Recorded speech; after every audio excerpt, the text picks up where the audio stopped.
path to Hitler's final solution did not end with his death in a Berlin bunker. Anti-Semitism is alive and well, for its historical roots are deep and its reach extends around the globe. Far from being the sole purview of the unsophisticated or uneducated, this disdain for Jews can also be found in the highest reaches of society and among the cultural elite. It is whispered at cocktail parties, babbled in drunken rages, or posted in anonymous internet stealth, but rarely acknowledged in the light of day. It is perpetuated from generation to generation and propagated by allies who often share no ideological affinity save their loathing for the Jew.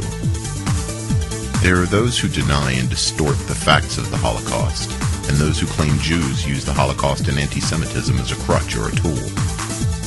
There are others who create conspiracies of global domination, media control, market manipulation, and secret Israeli involvement in conflicts and unfortunate events around the globe.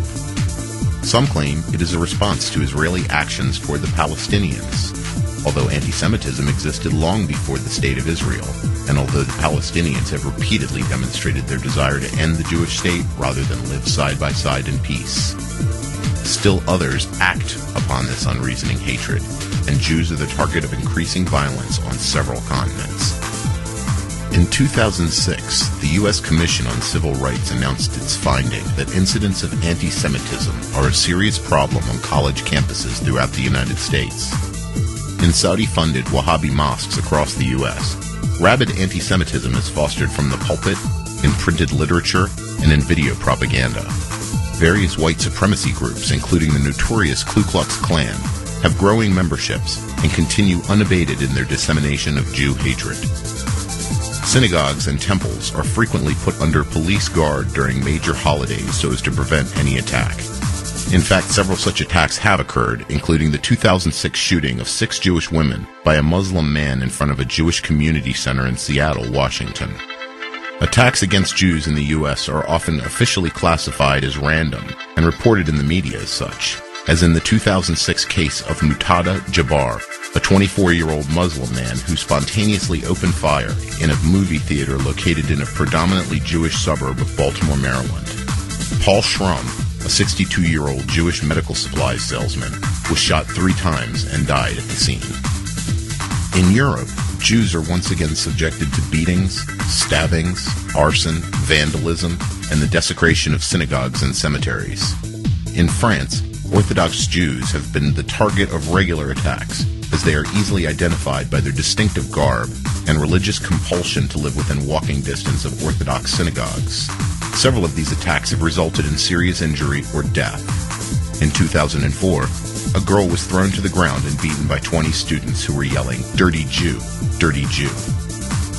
In Germany, several neo-Nazi youth gangs flourish, as highlighted by the recent discovery of a plot to bomb a Munich Jewish center during a visit by the German president.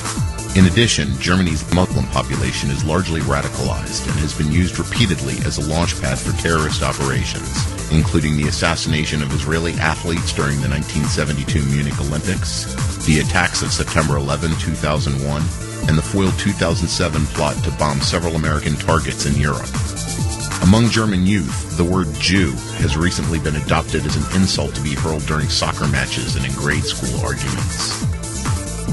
In Belgium, Muslim fans at a soccer match against the Israeli national team waved Hamas and Hezbollah banners and chanted "Jews to the gas chamber, strangle the Jews."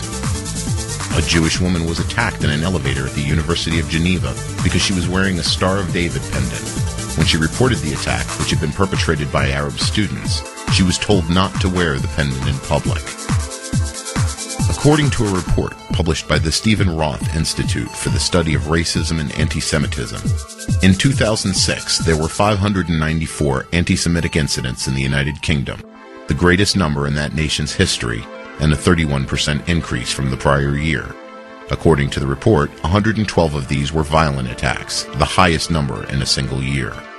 Among the non-violent attacks was an incident involving letters sent to several Jews, identifying the sender as the right-wing group Combat 18. Each letter included a razor blade and stated, "We fully intend to complete the final solution. When the National Identity Registry is operational, locating and tracking your kind will be easy. We will know which schools your children attend, your places of work, how to find your family and friends. Slit the throats of your kinder now. Save us the effort. Likewise, in South and Central America, Australia, Canada, and elsewhere, a wide variety of groups are propagating Jew hatred as part of their political and social agendas. But nowhere is this so blatant and organized as in the Arab world. In 1937, the Mufti of Jerusalem fled the British Mandate of Palestine and traveled to Germany, where he united the Arabs' ancient hatred of the Jews with the more contemporary dogma and methodology of the Third Reich. This ideology has morphed over time into numerous factions across the full political spectrum. However, its underlying principle remains unchanged. Today, elements of Hitler's legacy are clearly evident in the charters of groups like Al-Qaeda, the Muslim Brotherhood, Islamic Jihad, Hamas, and Hezbollah, and in virtually every facet of Arab culture. In schools, madrasas, and mosques, Arab children are indoctrinated with the most virulent form of anti-Semitism from birth. School books refer to Israel as the Zionist entity and portray Jews as pigs, monkeys, and grotesque caricatures of evil. Movies, books, poems, theater, and music videos glorify suicide bombers, and television programs reenact Jews killing children in order to use blood for their matzah. Palestinian children are taught that it is better to die killing Jews than it is to coexist in peace, and Palestinian families rejoice for the cameras, handing out candy in the streets to celebrate their child's martyrdom. The state-sponsored news media of the Arab world paints a hugely distorted view of the Israeli-Palestinian conflict, and in this, they are not alone. News agencies from around the world routinely paint Israel in the most negative light and have held Israel to an impossible standard, one which no nation could long survive, all the while forgiving or ignoring the many atrocities committed against Jews by Palestinians and the numerous terrorist groups they foster. Reporters knowingly film staged incidents, print doctored photos, manufacture headlines, and publish unconfirmed body counts or bogus statistics, only later publishing a back-page retraction when their collusion has been discovered. Whether born of ideological sympathy or inspired by the increased circulation a sensational headline brings, the world's news outlets act as a willing accomplice in the systematic media campaign against Israel.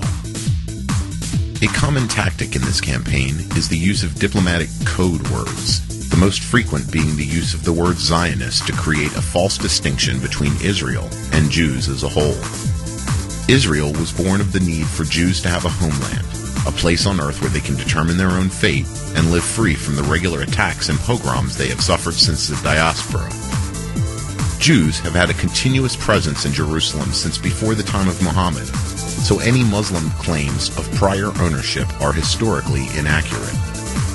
Israel occupies an area that is less than 1% of the land occupied by Arabs, and in fact the people identifying themselves as Palestinians are mostly Jordanians and Egyptians, although those nations want little to do with them and use them as pawns in their ongoing quest to end the Zionist entity. Socialists, communists, neo-Nazis, Islamofascists. These groups all have opposing ideologies, yet they are united in their hatred of Jews. At the 2005 World Without Zionism Conference, members of vastly antithetical groups and ideologies gathered in Iran, where Iranian President Mahmoud Ahmadinejad told the crowded conference he wished to wipe the regime occupying Jerusalem off the map.